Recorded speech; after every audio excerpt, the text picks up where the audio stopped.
menunjukkan haruslah dipuji. Ya, artinya semua kita rakyat Malaysia dapat.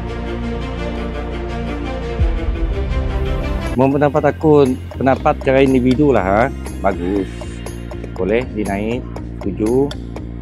Dari buah-buahan import, dan buah-buahan import dah mahal. Macam sebiji buah apple dah sampai RM1 lebih, RM2, RM3. Mesti kesegaran buah-buahan tempatan memanglah si dapat dinafikan. Si dapat dinafikan. Macam buah kami di situ, macam buah yang dijual situ, dari kebun kami situ, petik petang dapat hantar situ, petik pagi, tengah hari dapat jual atas meja. Ya, kelebihan buah tempatan lah. Buah import tu memang kita suka lah. Dari jarak yang jauh, jadi makan masa 2 minggu sampai sebulan. Buah-buahan tempatan nyat ada bahan pengawet. Penjagaannya terkawal. Ya, penggunaan racun terkawal. Macam kami ada jual sejenis sayur dijual kami masa tu, sayur tanaman organik. Baja organik, sayur sistem penanaman organik. Makin kelambu apa semua kurang makin racun. Yang pun baja pun dari bahan tulang diproses, sayur buruk diproses, benda-benda organik. Ialah kami suruh dengan masyarakat di sekeliling kita lah, utamakanlah memakan buah-buahan tempatan. Dari segi keselamatan yang terjamin, dari segi kualiti, dari segi kesegarannya pun terjamin. Dan untuk yang paling utama lagi, ekonomi ya.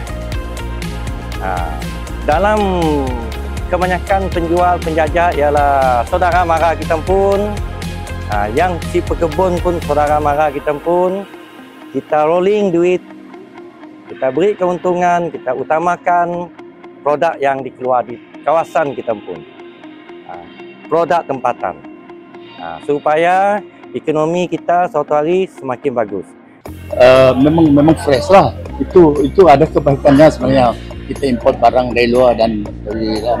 Tapi dari segi ekonomi memanglah, kalau kita ambil pisang pun daripada import, padahal kita sendiri makan hasil pisang, saya rasa itu memang merugikan peniaga tempatan lah. Tepat itu memang saya.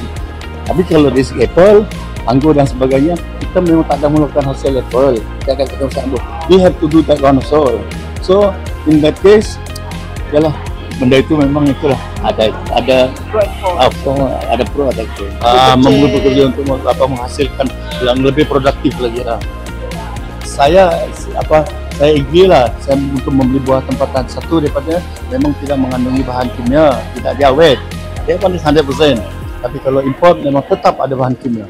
Impossible kalau barang dari luar negara import di Sarawak ini sebagai contoh sampai 2-3 bulan tak gunakan tu, dia memang tak logik, memang rosak. Itu saya sarankanlah supaya kita sebagai pengguna bijak membeli barang tempatan untuk menampung para peniaga kecil di sini.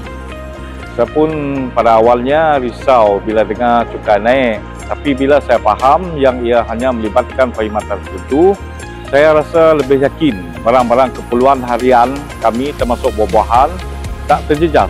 Saya harap kerajaan terus beri penerangan macam ni supaya orang ramai tak salah faham.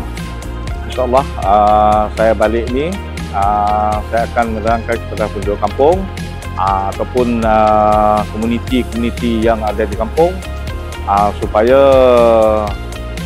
faham dengan benda ni, insyaAllah.